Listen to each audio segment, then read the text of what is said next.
We always see shops, stalls, and online businesses run by locals selling goods and services to get us through our daily lives, feeding our consumerism desire.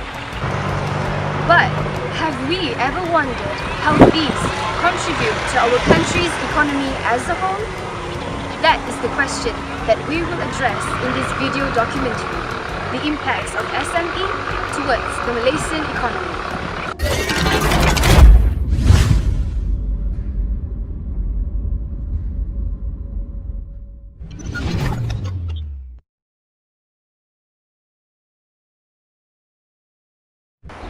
To have a fundamental understanding of the subject matter, let's look into the definition and its historic nature. Given that there have been many developments in the economy since 2005, such as stable price inflation, structural changes, and change in business trends, a review of the definition was undertaken in 2013 and a new SME definition was endorsed at the 14th National SME Development Council NSDC meeting in July 2013. It is defined according to the manufacturing sector, service, and other sectors.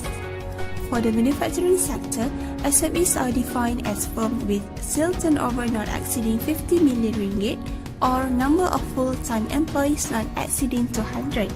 Manufacturing refers to physical or chemical transformation of materials or components into new products. For the services and other sectors, SMEs are defined as firms with sales turnover not exceeding 20 million ringgit or number of full-time employees not exceeding 75. Services refer to all services including distributive trade, hotels and restaurants, business, professional and ICT services, private education and health, entertainment, financial intermediation, and manufacturing-related services such as research and development, logistics, warehouse, and engineering. The management of these SMEs are by specific government bodies.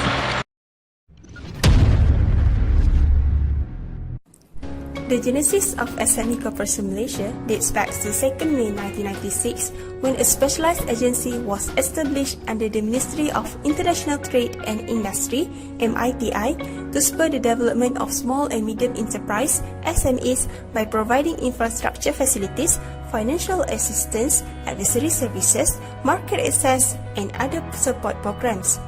Known as the Small and Medium Industries Development Corporation (SMIDEC), its aim was to develop capable and resilient Malaysian SMEs to be competitive in the global market. SMIDEC was tasked to assume the roles and was officially rebranded to Small and Medium Enterprise Corporation Malaysia on 2nd October 2009. SME Corporation Malaysia is now the center point of reference for information and advisory services for all SMEs in Malaysia. SME Corporation Malaysia is a central coordinating agency under the Ministry of International Trade and Industry Malaysia that formulates overall policies and strategies for small and medium enterprise and coordinates the implementation of SME development programs across all related ministries and agencies. It acts as the central point of reference for research and data dissemination of SMEs, as well as provide advisory services for SMEs in Malaysia. The further facilitation of SME initiatives are sparked through government policies.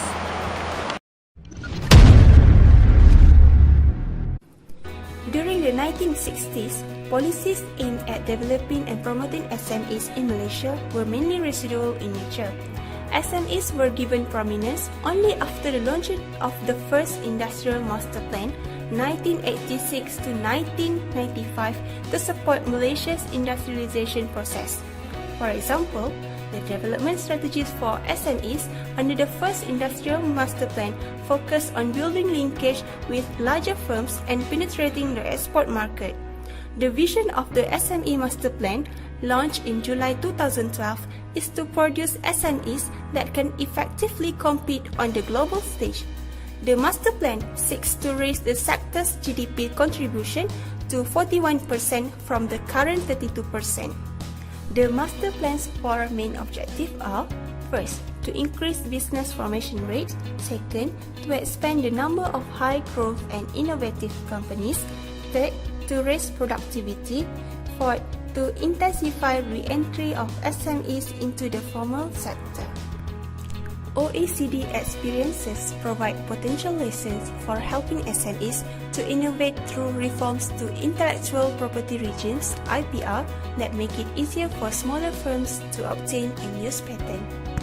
One of the initiatives is the action plan is to mandate a specific government procurement policy for SMEs, under which it is proposed that government-linked companies should be encouraged to procure from SMEs and invest in supply development programs targeting at locally owned SMEs. Such supplier development programs should focus on rural-based SMEs as well as industries with characteristics that predispose them to the location being supported. Policymakers need to ensure that SMEs and other businesses can compete on a level playing field. This is the objective of Malaysia's Competition Act 2010 that came into effect on 1st January 2012. The Act is supposed to ensure fair and healthy competition and that all will be protected, including the small and medium enterprises (SMEs). To illustrate the impacts of SME towards Malaysia's economy, let's look at the latest official reports ranging from 2015 to 2017.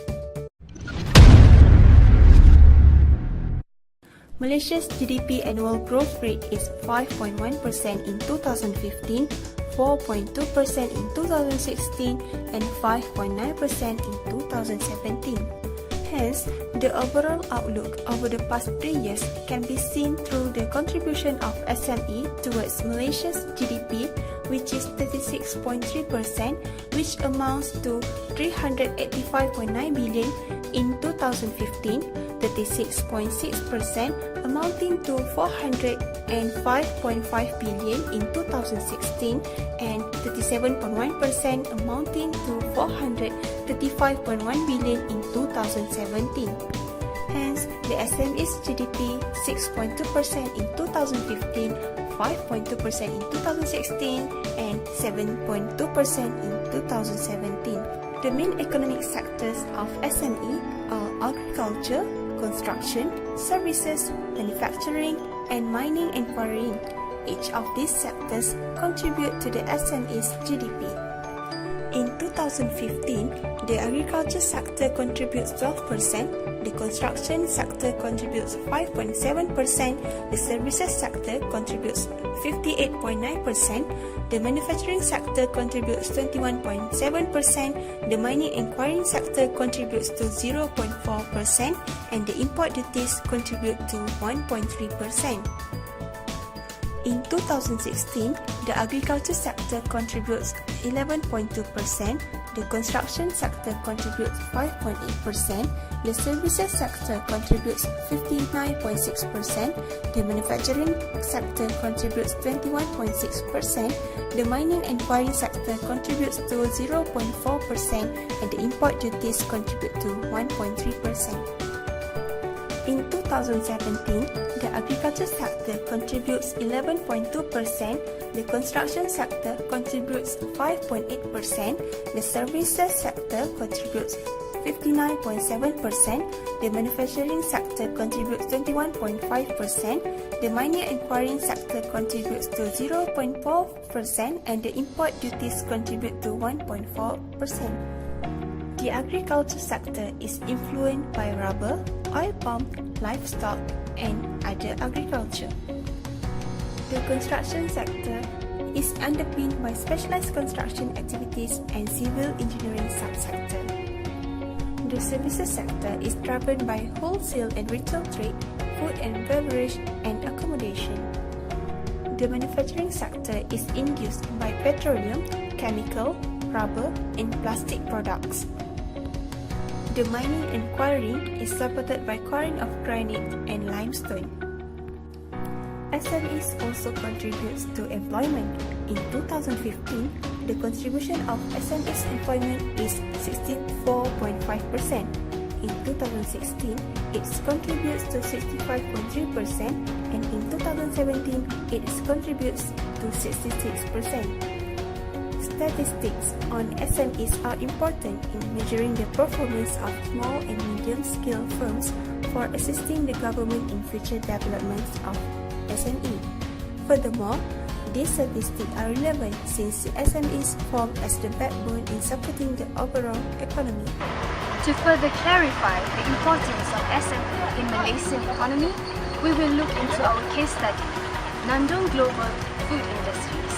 Let's get to our destination. We had the opportunity to interview a well-known owner of an SME in Kuala Selangor. He is the producer of Nata de Coco DN Fresh brand. Masduki Mahfud is the managing director of Nandong Global Food Industries in Berhad, or also known as Nandong Global Food Industries. He took the opportunity to sell it on small scale in 1998, but later the product had been confiscated by the authorities because of the lack of skill and experience in business. A year later, Masduki grew a contract from a leading company, but in 2014, he suffered a loss of about 300,000, including the loss of a container of Nata de Coco to make it discouraged. At the end of 2004, Masduki went to Kuala Selangor and built his own factory to process Nata de Coco with low operating costs, hence becoming basic factory. Later on, he received a lot of assistance from the Department of Agriculture, Ministry of Entrepreneurial and Cooperative Development, now repealed and replaced by the Ministry of Domestic Trade, Cooperative and Consumerism, and the Federal Agriculture Marketing Authority, FAMA, in order to develop the company. Besides, in nowadays with technological facilities, its production increased by 4,000 to 6,000 small basin or 2,000 to 3,000 buckets, which is about 1.5 kilogram. Nandong Global Food Industries also manufactures Nata de Coco original manufacturer's product to another company that markets its product through the company's brand in Giant, Tesco, and EconSafe hypermarket. The company also plans to increase its factory capacity to increase production of Nata de Coco to meet market demand. The following is extracted from the interview in which it is the key points of our discussion. Benda baking kita dah ya. So salah satu yang saya nampak adalah dari segi bisnes ya, bisnes yang orang panggil yang melibatkan masyarakat ya. Semua masyarakat juga, tapi kehidupan masyarakat, iaitu makanan ya. Dan orang, terutama orang Melayu lah, agak terlalu kurang yang melibatkan diri dalam bidang makanan. Dan kita dah pembeli yang terbesar ya, makanan ni ya. Sebab orang Melayu ni banyak duit. Dia kalau dia tak boleh simpan tau. Dia kalau ada duit 1,000 tu, kalau boleh nak habiskan 1,000.